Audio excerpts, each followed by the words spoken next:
नमस्कार। मैं हूं भावेश सोनी और जीसीईई एजुकेशन में आप सभी का स्वागत है। चलो भाई, आ जाइए ऑनलाइन आप लोग। ठीक है, क्लास स्टार्ट हो चुकी है। चलिए स्टार्ट करते हैं। आवाज़ अगर नहीं आएगी तो मैसेज कर देना। ठीक है। चलो, छत्तीसगढ़ का प्राकृतिक विभाजन ये हमने स्टार्ट किया था। चार भौतिक विभाग में से दो भौतिक विभाग, पूर्वी बघेलखंड का पठार और जसपुर सामरी पाट प्रदेश, ये दोनों को हमने कंप्लीट कर लिया था। ठीक है। पिछली कक्षाओं में आज जो है तीसरा और सबसे बड़ा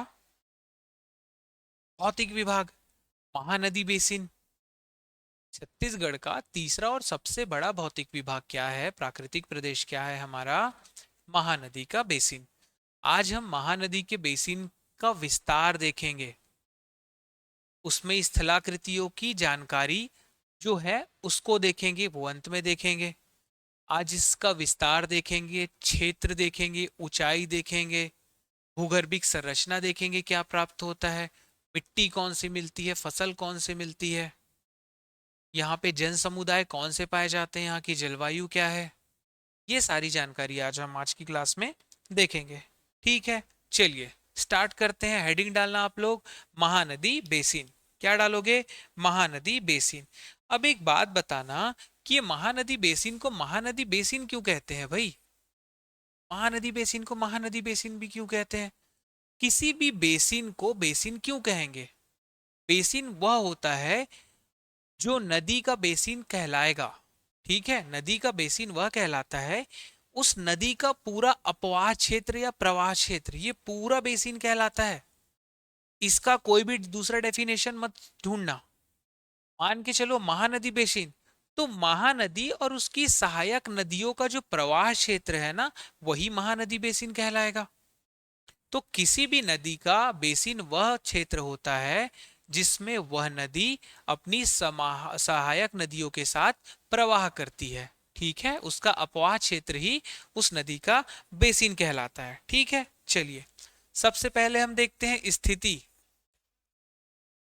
है ना, जैसे हमने लिस्ट में देखते थे ना, जैसे लिस्ट में 12 13 15 जो जानकारियां देखते थे, वैसे स्थिति। स्थिति कहाँ पे है इसकी? मध्य में है। महानदी बेसिन की स्थिति मध्य में है, इसी के लिए इसको क्या कहते हैं? छत्तीसगढ़ का हृदय स्थल कहते हैं। क्या कहेंगे? छत्तीसगढ़ का हृदय स्थल कहते हैं। क्यों? क्योंकि इसकी स्थिति मध्य में है, छत्तीसगढ़ के बीचों बीच में। विस्तार देख लेते हैं। विस्तार कहां से कहां तक है भाई? अब आ जाते हैं मैप में। आज मैप का ज्यादा यूज नहीं है, फिर भी देख लेते हैं। देखो मैप में ये जो पूरा, ये जो दिख रहा है ना वाइट डार्क वाला, ये पूरा महानदी बेसिन है। जो बच्चे सुन के लिख रहे हैं उनके लिए महानदी बेसिन का क्षेत्र कितना है पता है आपको? पूरा बिलासपुर संभाग, पूरा रायपुर संभाग और पूरा दुर्ग संभाग। इसमें जितने जिले हैं, बिलासपुर संभाग में हमारे 8 जिले, दुर्ग संभाग में हमारे 7 जिले और रायपुर संभाग के हमारे 5 जिले, कुल मिलाकर के 20 जिले। यह पूरा इसका विस्तार है। कोई बॉर्डर एक्स्ट्रा बताने की जरूरत नहीं है कि इसका आधा उसका आधा, ये 20 जिले पूरे हैं। एक चीज बस आपको नोटिस करना है कि जो राजनांदगांव से नीचे जो जिला है, क्या है उस जिले का नाम? मोहला मानपुर अंबागढ़ चौकी। तो बस इस जिले को आपको ये ध्यान रखना है, मोहला मानपुर अंबागढ़ चौकी में, कि इसमें मोहला और मानपुर ये दोनों सम्मिलित नहीं होते हैं, केवल और केवल अंबागढ़ चौकी। है ना? जब हम मोहला मानपुर अंबागढ़ चौकी का मैप देखते हैं तो सबसे पहले जो तहसील पड़ता है, अंबागढ़ चौकी तहसील पड़ता है राजनांदगांव के जस्ट नीचे। उसके बाद मोहला तहसील पड़ता है और मानपुर तहसील पड़ता है। तो ये जो मोहला तहसील है ना, ये मोहला, और ये मानपुर, यह दोनों क्या है, यह दोनों नहीं आते हैं महानदी बेसिन में। ये जो है हमारा अंबागढ़ चौकी, यह हमारा क्या है, यह हमारा महानदी बेसिन में समाहित है, सम्मिलित है। क्लियर है। केवल मोहला मानपुर अंबागढ़ चौकी वाला जो जिला है उसमें हमको देखना है कि मोहला तहसील और मानपुर तहसील सम्मिलित नहीं है, केवल अंबागढ़ चौकी सम्मिलित है। किसमें भाई, महानदी के बेसिन में। ठीक है, ठीक है। किसी को कोई डाउट होगा तो बताना। समझ आ गया ये कि इसका विस्तार कहां से कहां तक है। टोटल कितने जिले, टोटल यहाँ पे 20 जिले, तीनों संभाग में। क्लियर है। 3 संभाग भी लिख देता हूं। 3 संभाग कौन कौन सा है, रायपुर हो गया, बिलासपुर हो गया और दुर्ग हो गया, आरबीडी। ठीक, यहां तक सबको कोई दिक्कत। चलो अब आगे देखते हैं। मैंने क्या बताया, सबसे बड़ा,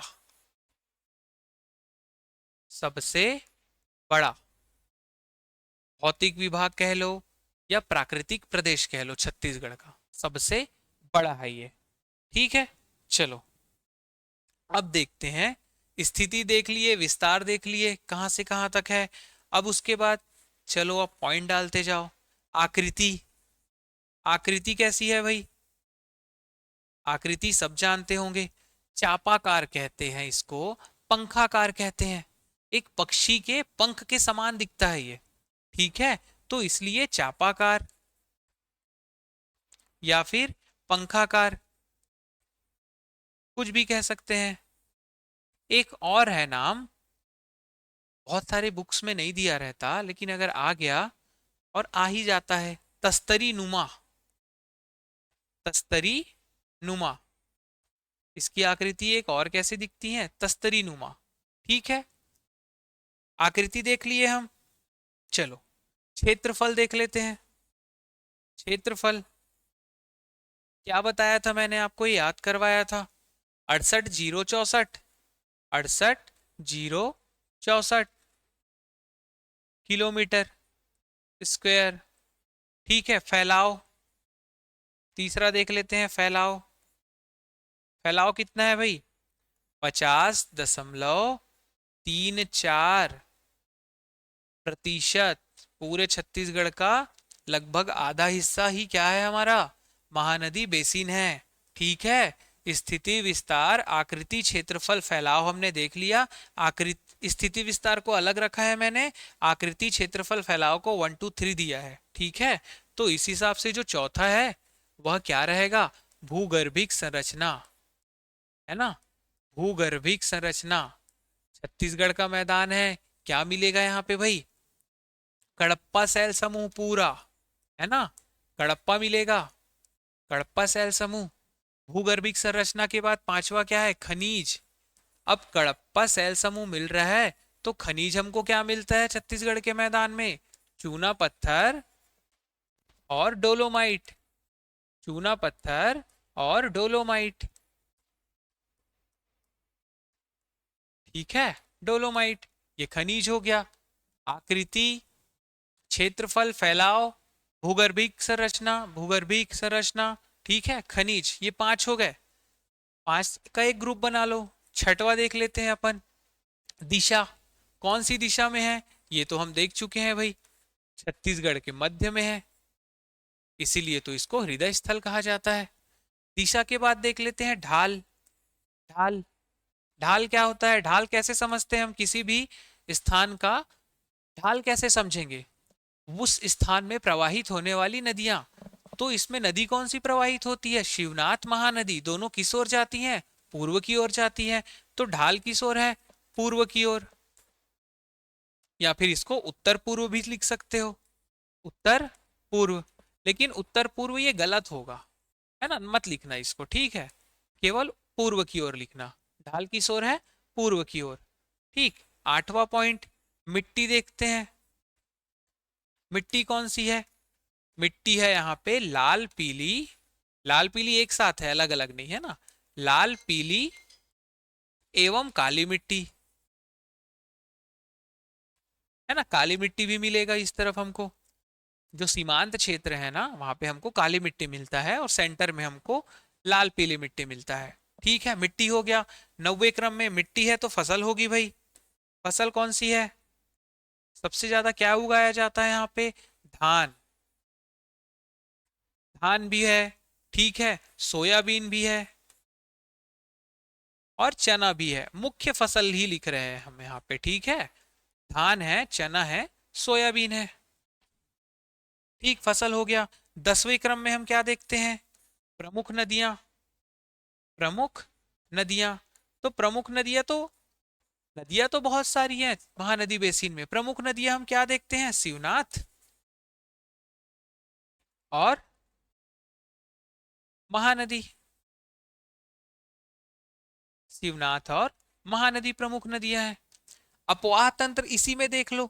प्रमुख नदियों में जब हम अपवाह तंत्र देखेंगे, अपवाह तंत्र, अपवाह तंत्र, तो क्या आएगा अपवाह तंत्र में? महानदी अपवाह तंत्र ही तो आएगा। महानदी अपवाह तंत्र ही तो आएगा। प्रमुख नदियों में शिवनाथ और महानदी लिखना और अपवाह तंत्र में महानदी अपवाह तंत्र। क्लियर है? 10 पॉइंट हो गए यहाँ पे। स्थिति विस्तार को छोड़ देते हैं, उसके बाद हमने क्या देखा है? आकृति देखा है भाई। क्षेत्रफल, फैलाव, भूगर्भिक संरचना, खनिज, दिशा, ढाल, मिट्टी, फसल और नदियां। हो गए 10 पॉइंट। चलो 11वां क्या रहेगा? 11वां आप लोगों को याद होगा, मैंने इसको आपको याद करवाया था कि कैसे कैसे हमको इसको आगे बढ़ते जाना है करके। ठीक है, चलो ऊंचाई देख लेते हैं। ऊंचाई, इस क्षेत्र की ऊंचाई कितनी होती है? इसको आप औसत ऊंचाई 300 मीटर कर लेना। और अगर कितने से कितने के बीच पाई जाती है अगर देखोगे तो 220 से 330, 220 से 330 मीटर है ये पूरा। ये औसत ऊंचाई है। देखो औसत ऊंचाई को आपको ध्यान में रखना है। महानदी बेसिन की औसत ऊंचाई कितनी है? 300 मीटर है, तो इसकी स्थलाकृतियां जो पाई जाएंगी उनकी भी औसत ऊंचाई 300 मीटर होंगी। लेकिन यहाँ पे जब हम दो भागों में इसको विभाजित करेंगे तब आपको कुछ डिफरेंस देखने को मिलेगा यहाँ पे। ठीक है, 11 में औसत ऊंचाई हो गई। एक चीज देखना, ये जो औसत ऊंचाई है ना, यह जब हम महानदी बेसिन के केंद्र से बाहर जाते हैं, मान के चलो रायपुर और दुर्ग से हम जाएंगे किशोर, बिलासपुर, कोरबा, रायगढ़, महासमुंद के अंतिम छोर में सारंगढ़, बिलाईगढ़, जब बाहर निकलते हैं हम तो इसकी औसत ऊंचाई बढ़ती है और केंद्र की ओर आने पर इसकी औसत ऊंचाई कम होती है। ऐसा क्यों होता है? क्योंकि ये जो महानदी बेसिन है ना, यह अपने आउटर लाइन में, सीमावर्ती क्षेत्रों में, है ना, जो अंतिम क्षेत्र हैं, सीमांत क्षेत्र हैं, उसमें उच्च भूमियों द्वारा घिरा हुआ है। इसीलिए इसको सीमांत उच्च भूमि कहते हैं। ठीक है, और जो सेंटर है उसकी ऊंचाई औसत ऊंचाई से कम है, इसके लिए एक कटोरे जैसा दिखता है। और चूंकि यहाँ पे धान की फसल बहुत ज्यादा होती है, इसी के आधार पर इसको धान का कटोरा कहा जाता है। क्लियर है? ठीक, चलिए ऊंचाई हो गया। 12वें क्रम में देखेंगे ऊंची चोटी। ऊंची चोटी क्या है भाई? बदरगढ़। क्या है? बदरगढ़। बंदरगढ़ नहीं लिखना, बदरगढ़ है। कितनी है हाइट उसकी? 1176, 1176 मीटर। कहाँ पे है? कबीर धाम। ठीक है, महानदी बेसिन की सर्वाधिक ऊंची चोटी। ठीक, पूर्वी बघेलखंड के पठार की क्या थी? देवगढ़ की पहाड़ी। जसपुर सामरी पाट की सर्वाधिक ऊंची चोटी गौरलाटा। महानदी बेसिन की सर्वाधिक ऊंची चोटी बदरगढ़, 1176 मीटर ऊंची है कबीरधाम जिले में। 13वां नंबर क्या देखेंगे हम? जनसांख्यिकी। जन सांख्यिकी देखते हैं ना, जन सांख्यिकी क्या है? कौन सी जनजाति सर्वाधिक पाई जाती है यहाँ पे? तो हमको क्या लिखना है? बैगा और कमार। बैगा और कमार। ठीक है, बैगा और कमार जनजाति यहाँ पे सर्वाधिक पाई जाती है। ठीक, 14 नंबर का पॉइंट, 14वां नंबर का पॉइंट क्या है? इसमें बहुत सारी चीजें हम लेके चलते हैं। जैसे हम यहाँ पे तापमान लेके चलते हैं, तापमान टेम्परेचर, गर्मियों के दिनों में 40 से 45, और ठंड में रहता है 20 डिग्री सेल्सियस। ठीक है, ये गर्मी का है और ये ठंड का है। ठंड में 20 डिग्री सेल्सियस, गर्मियों में 40 से 45, जैसा कि अभी चल रहा है। ठीक है, वर्षा देख लेते हैं, औसत वर्षा।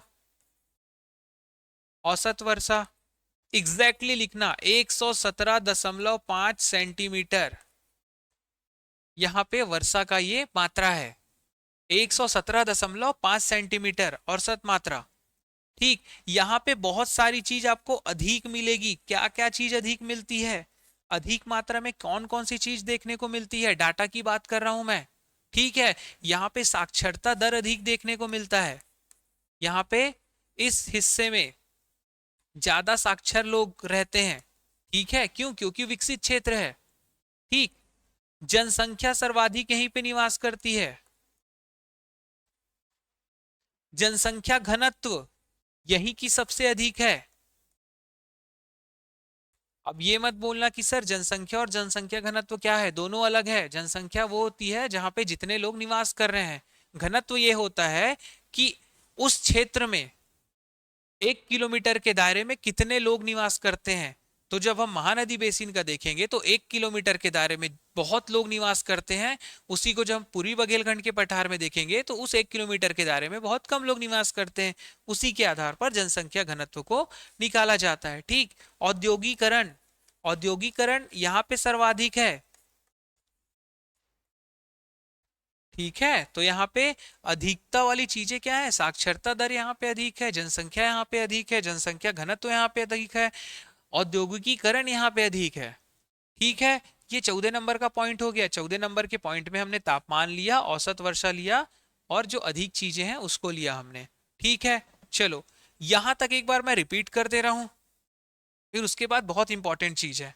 महानदी बेसिन हमने देखा, महानदी बेसिन हमने देखा। ठीक है, क्या देखा? स्थिति कहाँ पे है भाई? मध्य में, इसके लिए इसको हृदय स्थल कहते हैं। विस्तार कहाँ पे है? टोटल 3 संभाग, बिलासपुर, दुर्ग और रायपुर में 20 जिलों में। लेकिन 20 जिलों में से जो दुर्ग संभाग का जो क्या है, मोहला, मानपुर, अंबागढ़ चौकी है, उसमें अंबागढ़ चौकी तक ही सीमित है। मोहला और मानपुर तहसील इसमें सम्मिलित नहीं है। ठीक, सबसे बड़ा है प्राकृतिक प्रदेश या फिर भौतिक विभाग कह लो। ठीक, इसके बाद हम क्रमांक करते गए।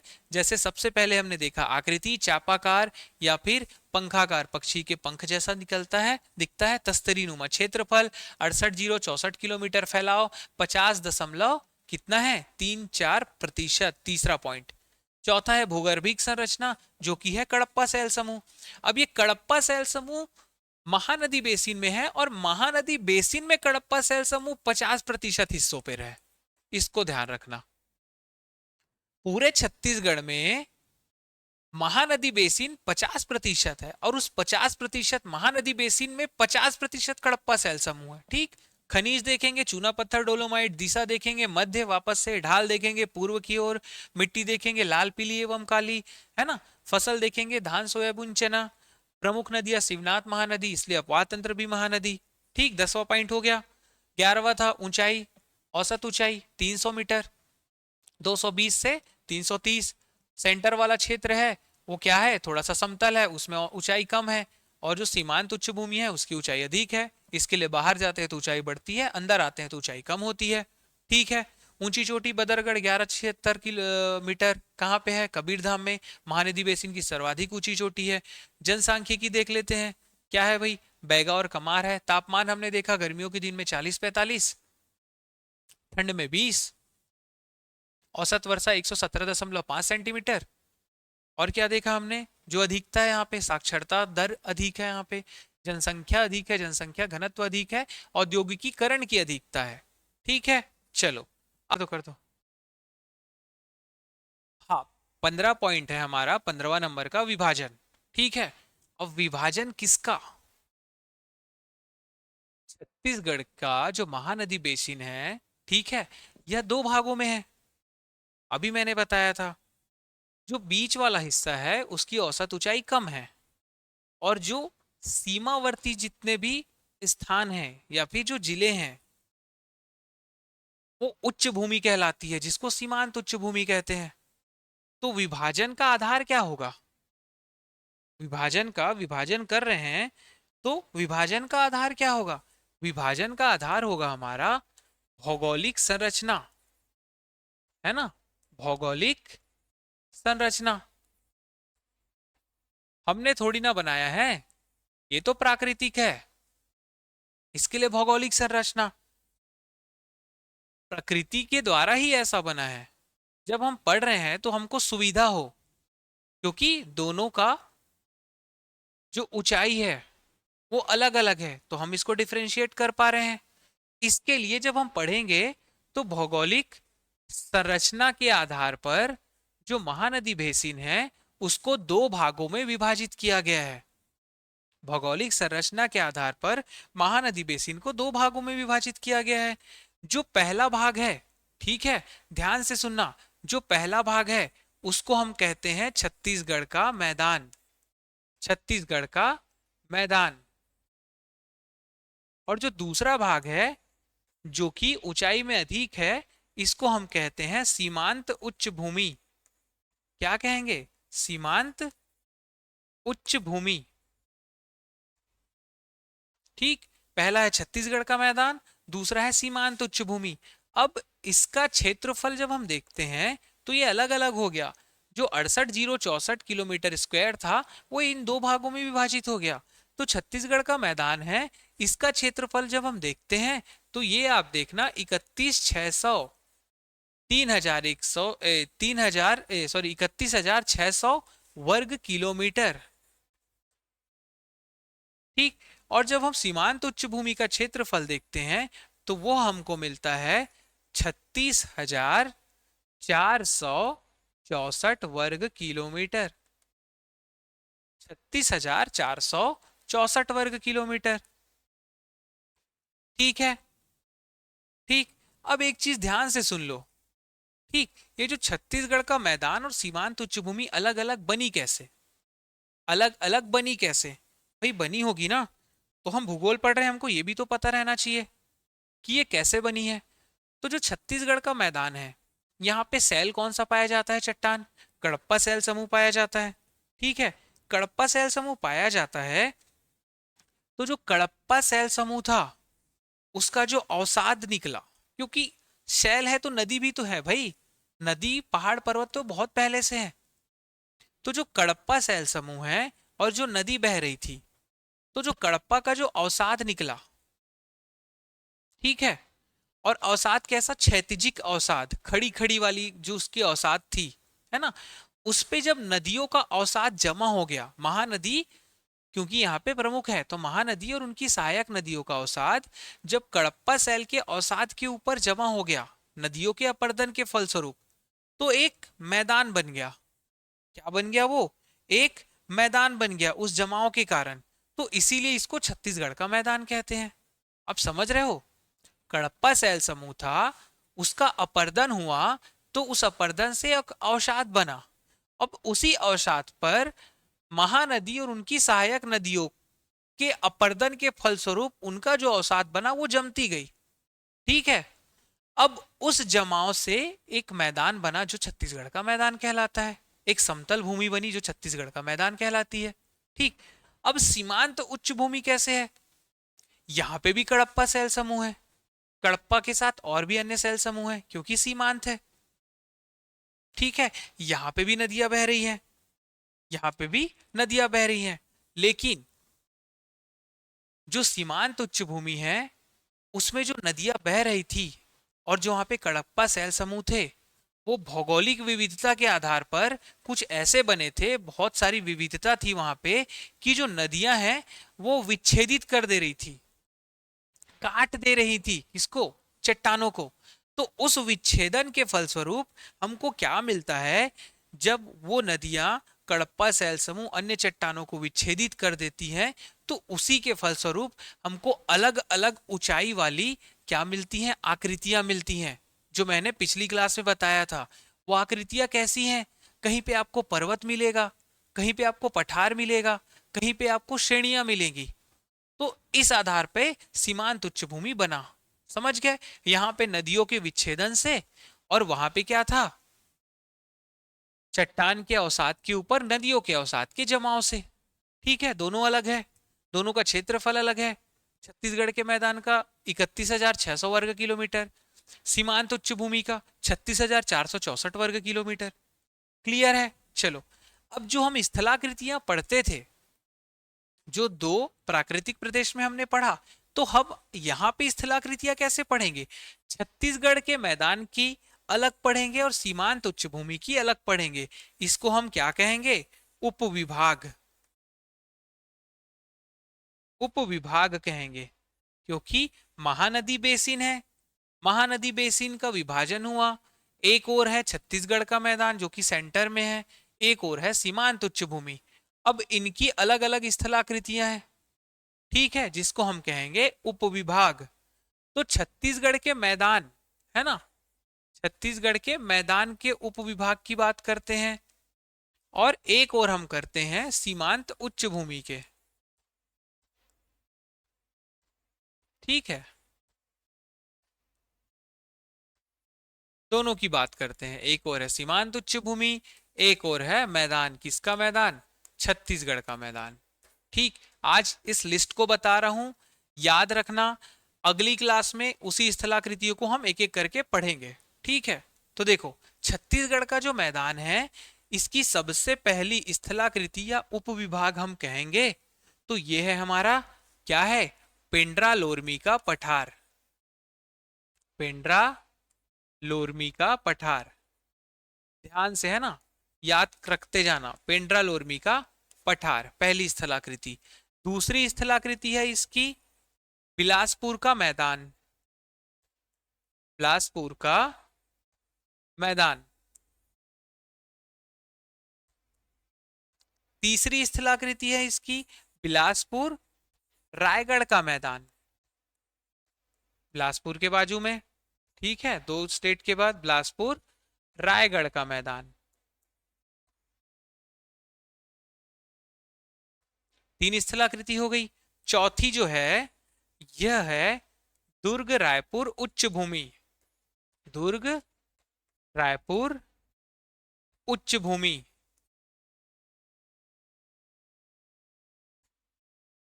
सॉरी, दुर्ग रायपुर का मैदान, उच्च भूमि उसमें आएगा, है ना। इसको आप क्या लिखोगे? दुर्ग रायपुर का मैदान। ठीक, पहली स्थलाकृति थी पेंड्रा लोरमी का पठार, दूसरी है बिलासपुर का मैदान, तीसरा है बिलासपुर रायगढ़ का मैदान, चौथा है दुर्ग रायपुर का मैदान। लेकिन ये जो चौथा है ना, दुर्ग रायपुर का मैदान, इसके अंतर्गत, दुर्ग रायपुर का जो मैदान है, इसके अंतर्गत हमको तीन स्थलाकृतियां पढ़नी है। दुर्ग रायपुर के मैदान के अंतर्गत हमको कितनी स्थलाकृतियां पढ़नी है? तीन। पहला है महानदी पार का संकरा मैदान। महानदी पार का संकरा मैदान।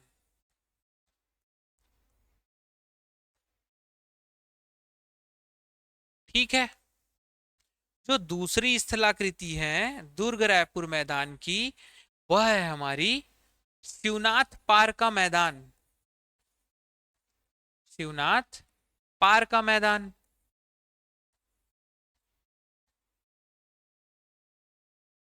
जितना कंफ्यूजन आपको उधर हो रहा था ना, पूरी बघेलखंड पठार जसपुर सामरी पाठ में, उतना महानदी बेसिन में नहीं होगा। बहुत बड़ा लग रहा है जरूर, लेकिन बहुत सिंपल है। ठीक है, चलो, दुर्ग रायपुर मैदान में जो तीसरी स्थलाकृति है, वह है शिवनाथ महानदी दोआब। शिवनाथ महानदी दोआब। दोआब किसको कहते हैं, बताना। ठीक है, दोआब किसको कहते हैं, इसको बताना। ठीक, दुर्ग रायपुर के मैदान में महानदी पार का संकरा मैदान, शिवनाथ पार का मैदान, और तीसरा है शिवनाथ महानदी दोआब। ठीक, अब पांचवी स्थलाकृति हम आ जाते हैं। पांचवी स्थलाकृति, पांचवी है हसदो मांड बेसिन। हसदो मांड बेसिन।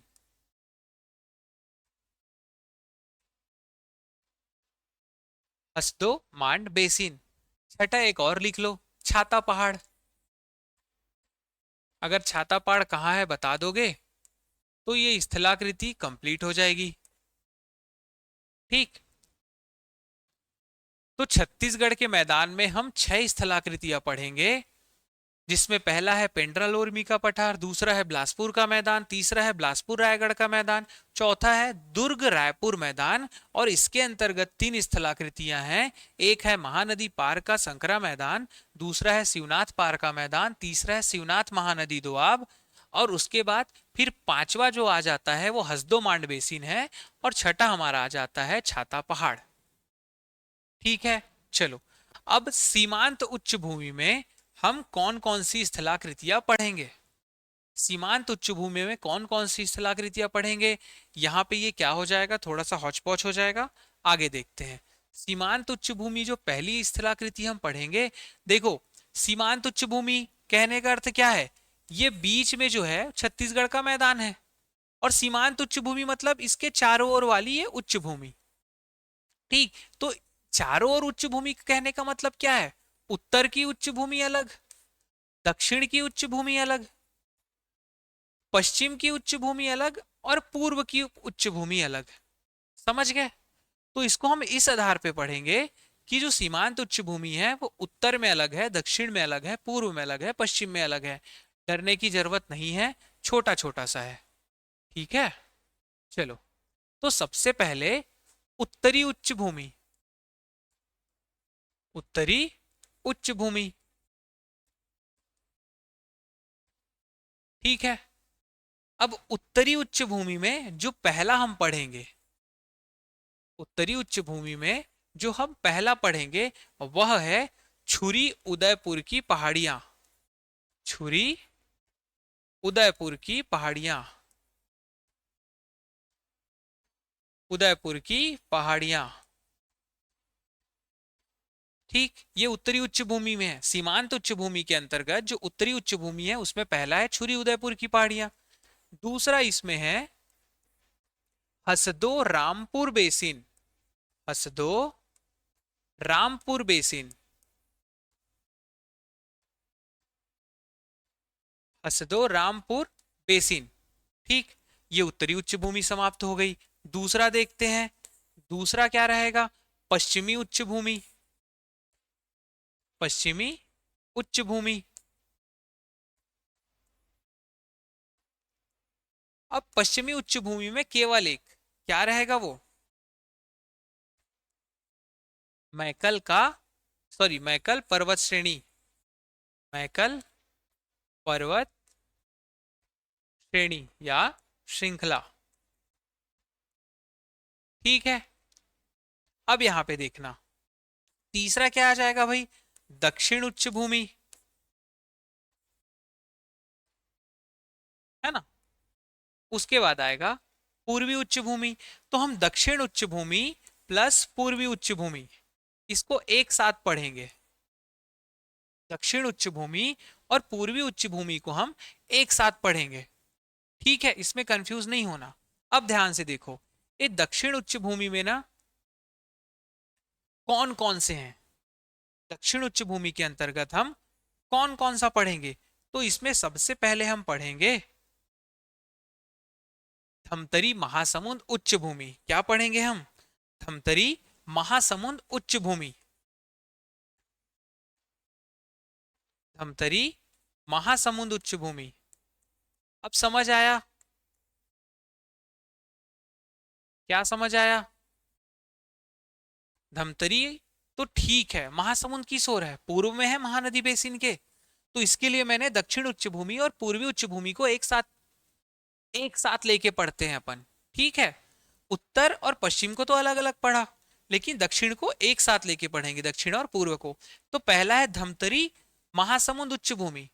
अब ये धमतरी महासमुंद उच्च भूमि को अलग से नहीं पढ़ेंगे, यह भी किस में आएगा, यह दक्षिण उच्च भूमि और पूर्वी उच्च भूमि के अंतर्गत है। तो जब हम दक्षिण उच्च भूमि और पूर्वी उच्च भूमि को समझेंगे, उसी में हमारा धमतरी महासमुंद उच्च भूमि कंप्लीट हो जाएगा। ठीक, अलग से नहीं पढ़ेंगे। अब एक चीज ये है कि ये धमतरी महासमुंद उच्च भूमि है ना, इसके अंदर दो चीजें बहुत छोटी छोटी से हमको पढ़नी होंगी। वह है सिहावा पर्वत, पहला है सिहावा पर्वत, और दूसरा है सोनबेरा का पठार। दो दो लाइन का है ये, सोनबेरा का पठार। क्लियर है?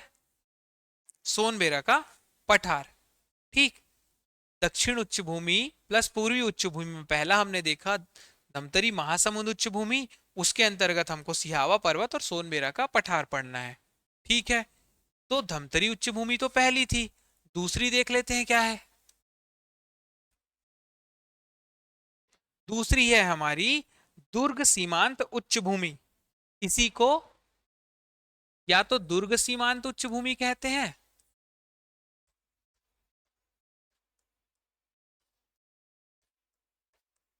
या कहेंगे इसको दुर्ग राजनांदगांव, दुर्ग राजनांदगांव सीमांत उच्च भूमि। दोनों ही कह सकते हैं, दुर्ग उच्च भूमि भी, दुर्ग सीमांत उच्च भूमि भी कहते हैं, या दुर्ग राजनांदगांव सीमांत उच्च भूमि भी कहते हैं। इतना ही हमको पढ़ना है। ये जो मैंने वर्गीकरण किया है, इसको इसी आधार पे समझना, तो आपको बहुत छोटा लगेगा और बहुत अच्छे से समझ आएगा। ठीक, छत्तीसगढ़ के मैदान में जितने हैं वो तो आप समझ गए। पेंड्रा लोरमी पठार, बिलासपुर मैदान, बिलासपुर रायगढ़ मैदान, उसके बाद दुर्ग रायपुर मैदान में 3, महानदी पार संकरा मैदान, शिवनाथ पार मैदान, शिवनाथ महानदी तो आप, हसदेव मांड बेसिन और छाता पहाड़। ठीक, अब जब हम सीमांत उच्च भूमि में देखते हैं तो इसको हम 4 डायरेक्शन में बांटते हैं। तो उत्तरी उच्च भूमि में हमको 2 स्थलाकृतियां पढ़नी है। पहली है छुरी उदयपुर की पहाड़ियां, दूसरा है हसदेव रामपुर बेसिन। ठीक, जब पश्चिम उच्च भूमि में देखते हैं तो केवल हमको मैकल पर्वत श्रेणी पढ़ना है। फिर दक्षिण और पूर्वी उच्च भूमि को हम मिला के पढ़ेंगे।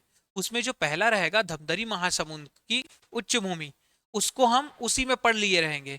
उसके अंतर्गत 2 चीज रहेगा, सिहावा पर्वत और सोनबेरा का पठार।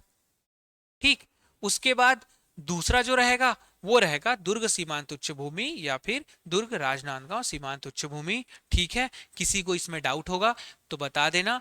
अगली क्लास में हम क्या कंप्लीट करेंगे, छत्तीसगढ़ के मैदान की स्थलाकृतियां जो है पेंडालोरमी के पठार से लेके हसदेव मांड बेसिन तक, छाता पहाड़ तक, उसको हम देखेंगे, है ना। यहाँ तक वर्गीकरण में किसी को कोई डाउट हो तो मैसेज कर देना, कॉल कर देना। ठीक है, मिलते हैं अगली क्लास में, तब तक के लिए धन्यवाद।